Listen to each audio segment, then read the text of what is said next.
Ang cosmological argument ay isang pangangatwiran na nagpapakita kung bakit makatwiran ang magtiwala sa Diyos. Ipinapaliwanag nito na ang lahat ng umiiral na bagay ay may dahilan o sanhi ng kanilang pag-iral. Dahil ang sansinukob ay may simula at hindi maaaring lumitaw mula sa wala. Nangangailangan ito ng isang unang sanhi o uncaused cause, isang walang hanggan at makapangyarihang nilalang na hindi na nangangailangan ng ibang dahilan upang umiral. Ang Diyos ang pinakamakatwirang paliwanag sa pagiging dahilan ng lahat ng bagay, kaya't may matibing na batayan upang magtiwala sa Kanya.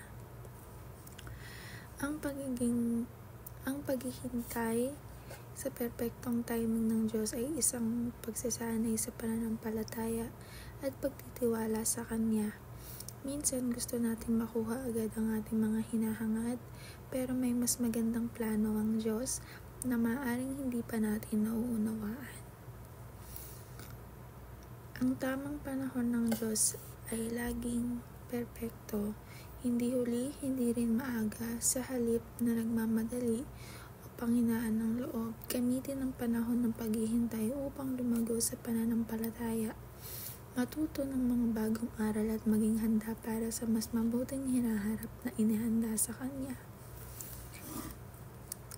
Dapat nating ipaalam sa Diyos ang ating mga kahilingan sa pamamagitan ng panalangin na may pasasalamat. Pinapaalala nito na hindi natin kailangan magdala ng mabigat ng mag-isa dahil nais ng Diyos na lumapit tayo sa Kanya ng may pagtitiwala. Kapag ipinagkakatiwala natin sa Kanya ang ating mga kahilingan, makakamtam natin ang kapayapaang nagmula sa Kanyang presensya at kalooban. Huwag tayong manalig sa ating sariling pag-unawa.